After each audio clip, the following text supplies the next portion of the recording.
Welcome back.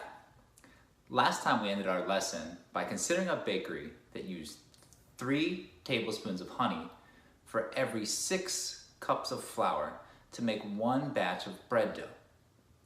One question we asked was, how much of each ingredient would they need to make 5 batches of bread? Well, one way to solve would be to draw a discrete diagram. I could start with my original ratio of 3 to 6 for 1 batch, and then scale up to 2, 3, 4, and 5 batches, which would give me 15 tablespoons of honey and, if I count here, 30 cups of flour. Now, if I would have taken the time to actually draw these batches, it would have taken me forever. Okay, not forever, but probably 10 minutes or more, which is way too long. Got me thinking, what other ways could I represent equivalent ratios? You need these materials with you today: a whiteboard and marker, or a notebook and pen. Take 45 seconds to gather your materials. Remember the last time when we mixed powdered drink mixed with water? We used multiplication to show how we can make equivalent ratios to create a large number of batches that taste exactly the same. Today, we'll do similar thinking and show larger numbers of batches using a double number line diagram. In our last lesson, we made drink mixtures by mixing 4 teaspoons of powdered drink mix for every 1 cup of water.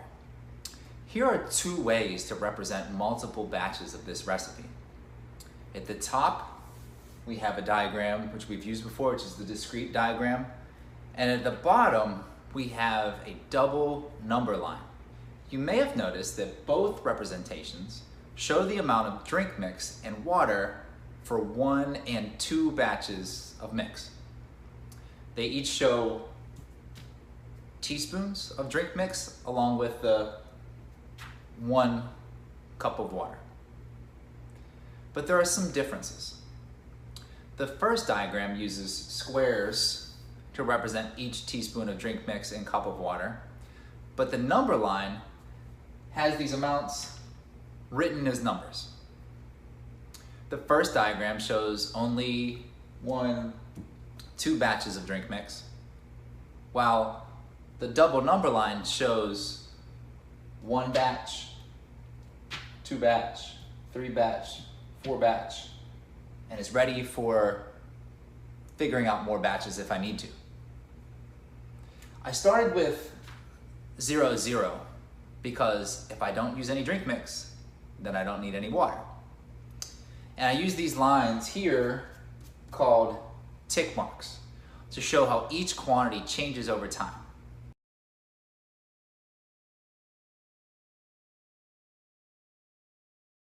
Let's come back together. Now let's use this labeled double number line here to help us understand ratios in a recipe. How can we tell that 4 to 1 and 12 to 3 are equivalent ratios? How many teaspoons of drink mix should be used with 3 cups of water? How many cups of water should be used with 16 teaspoons of drink mix? Take 60 seconds to answer and show your work.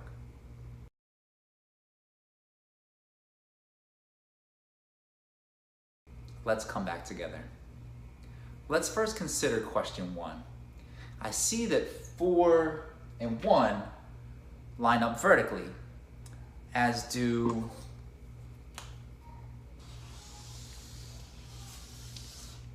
12 and 3. Also, if I were to draw 3 batches, multiplying each by a factor of 3, I'd have 12 to 3. That's why I can tell that 4 to 1 and 12 to 3 are equivalent, since I can multiply each ingredient by a factor of 3. Remember, double number line diagrams show equivalent ratios. If 4 and 1 and 12 and 3 are both quantities vertically aligned on the same double number line, then they are equivalent ratios. Now, let's consider question 2. I already know how to find how much drink mix in 3 batches adding to my diagram. But I see that I can use double number line diagram to represent that if I have 3 cups of water, I can use 12 teaspoons of drink mix. So here I have 3 cups of water, 12 teaspoons of drink mix.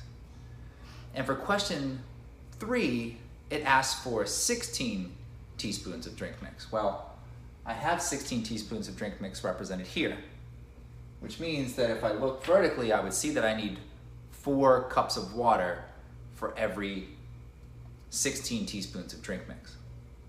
So again, I can see that by looking vertically on that double number line, I can see yet another equivalent ratio.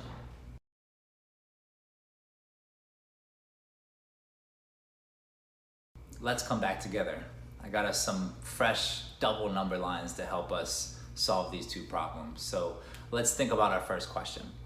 Some students notice that for each additional batch that we make, that we will always add 4 teaspoons of drink mix and 1 cup of water. So we can extend that relationship with this double number line here, and then we will see that plus 4, plus 4, plus 4, plus 4, 16 plus 4 would give us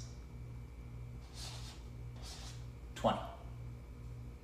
And then for this one, we would see that plus 1, plus 1, plus 1, plus 1, we would have plus 1, which would bring us to 5. Another student noticed that we could use multiplication to compute the new amounts that we needed. So by multiplying the ingredients that we have in one batch by the number of batches that we're making, so I would take my 4 to 1, and I know I was asked to make 5 batches, so I could do 4 times 5, or 5 sets of 4, which would bring me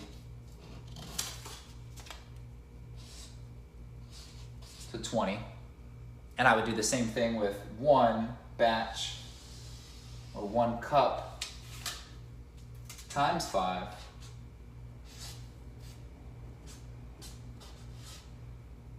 making sure that I multiply both numbers by the same factor, and then I would end up with my last equivalent ratio, which is 20 to 5. So I know that no matter which approach that I took, whether I scaled up by how much I knew, there was 4 to 1 in each relationship, or if I started with what I know is in one batch, not what I know is in 0 batches, because that wouldn't help me. I want to start with what I know about one batch, because this is the relationship that I'm developing the equivalent ratios for. If I start with this one batch and multiply it by 5, by each factor by 5, then I end up with my new ratio, which is 20 to 5, which of course is equivalent to my original batch of 4 to 1. So let's think more generally about the representations that we used. What is a double number line? What do they do? What do the numbers on the tick marks represent, and how should they be scaled? What might be some benefits of using double number lines instead of discrete diagrams? Take 45 seconds to think about these questions.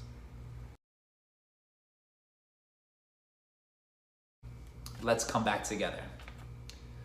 Double number lines can be used to represent equivalent ratios. They use parallel number lines, one for each quantity in the ratio, and a scale on each line, so equivalent ratios can line up vertically. The numbers on the tick marks can represent the quantities needed for each batch, and we can choose what scale to use and extend them as needed. So here I was able to extend this line out to solve my problem, but if I wanted to, I could have kept going. As we saw when we completed our missing boxes, we can use double number lines to show many more batches. They're definitely, I can tell you from experience, a lot quicker than drawing those discrete diagrams that I had from before. Our next situation finds a student named Elena who's going to paint her house. She wants light blue paint, and in order to get light blue paint, she's going to mix 2 cups of white paint with 6 tablespoons of blue paint. Here you see that represented in my diagram. What I'd like you to do now is complete a double number line to show the amounts of white paint and blue paint in different size batches of that light blue that she's looking for. When you draw your double number line, be sure to line up the tick marks vertically, just like we did in the problem before. It's important that they line up so that we can see the equivalency between the 2 values. Also, be sure to label each line. We want to know what this line stands for and what this line stands for. Take 60 seconds to draw your double number line now.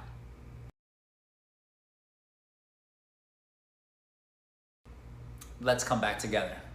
So I already have my double number line here at the ready. My starting point is 0, 0, because if I have no white paint, I have no blue paint. I'm not even making any light blue paint. And I know for that first batch, what I would have is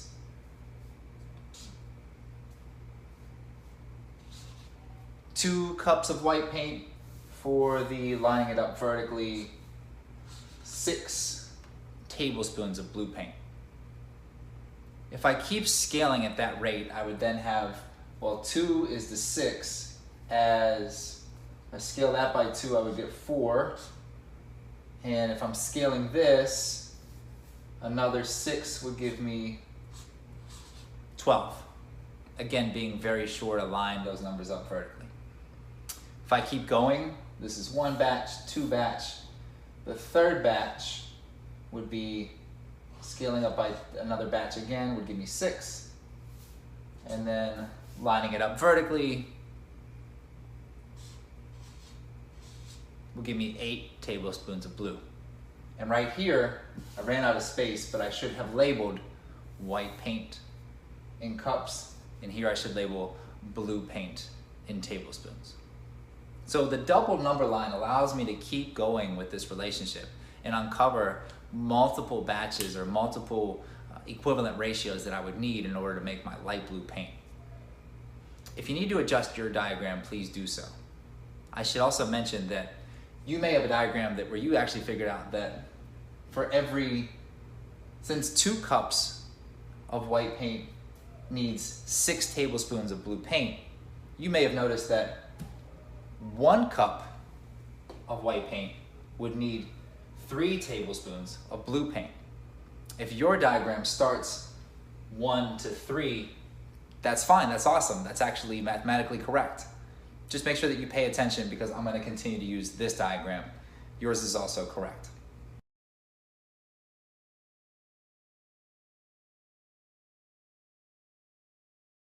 Let's come back together. First, we're asked to find how many cups of white paint Elena would need to mix with 12 tablespoons of blue paint. And here's why those labels that I told you to make and that I went back and put in are so important.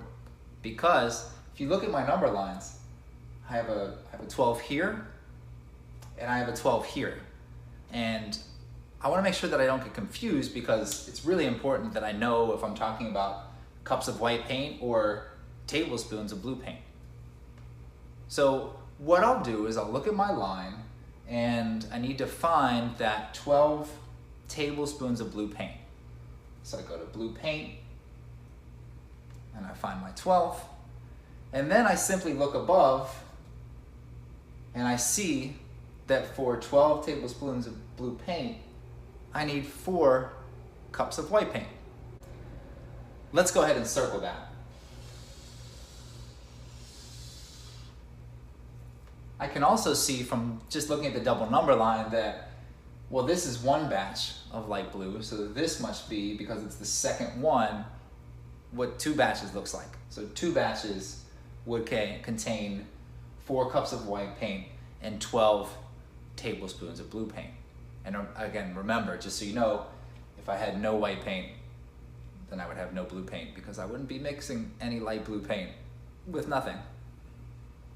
Then we were asked to think about how many tablespoons of blue paint Elena should mix with 6 cups of white paint.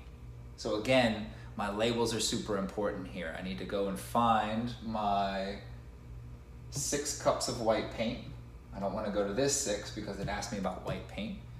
And then if I look down, I can see that it takes 18 tablespoons of blue paint to make that light blue batch with the 6 cups of white paint. So again, I'll go ahead and circle that. And I could also see again from the diagram that if this was 1 batch and this was 2 batch, then the 6 to 18 relationship is how much paint would be necessary in that 3rd batch. Watch me count the batches to show 3. So no batches, 1 batch, 2 batches, 3 batches. We can also use our double number line diagram to find the amount of each color that Elena would need to create different batches. Use your double number line diagram to find another amount of white paint and blue paint you would need to make that same shade of light blue that we're looking for. How do you know that these mixtures would make that same shade of light blue? Go ahead and see if you can figure that out. Take 45 seconds to do that.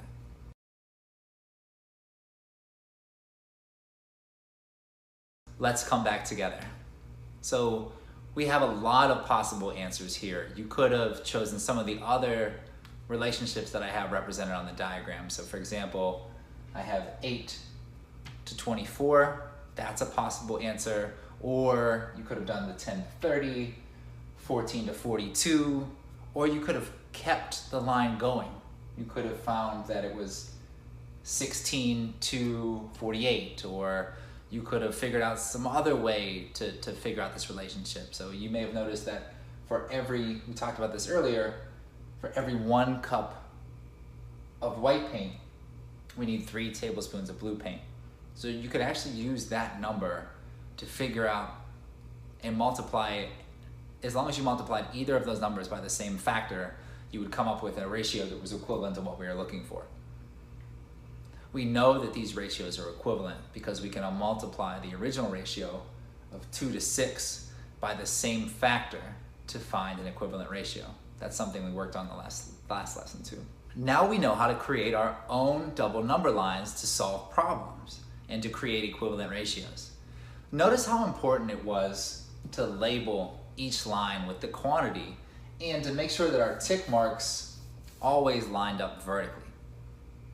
Double number lines very easily display equivalent ratios, with the numbers in each equivalent ratio lining up on top of the other one, or lining up vertically. You now have a new math superpower. You can represent recipes and mixtures and other equivalent ratios using a double number line. With this power comes great mathematical responsibility. Be responsible by always labeling your diagram and making sure that your tick marks are right on top of each other and aligned vertically. Oh, and one more thing. We talked about this earlier, but these double number lines, they're a lot easier to draw than these squares that take me forever to draw and then color in. Sure, this is great. I love seeing it. It's a nice representation.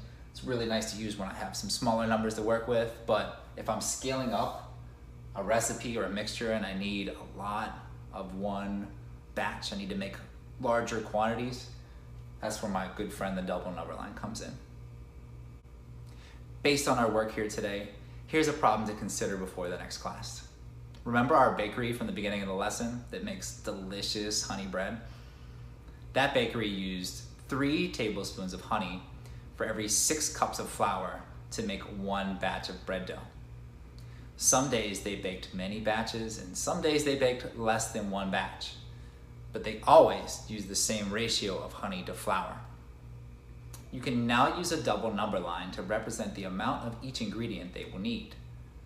How much of each ingredient would they need to make 3 batches of bread, 6 batches of bread, 10 batches of bread, and 12 batches of bread? Thanks. See you next time. Practice aligned to the learning from today's episode can be found here.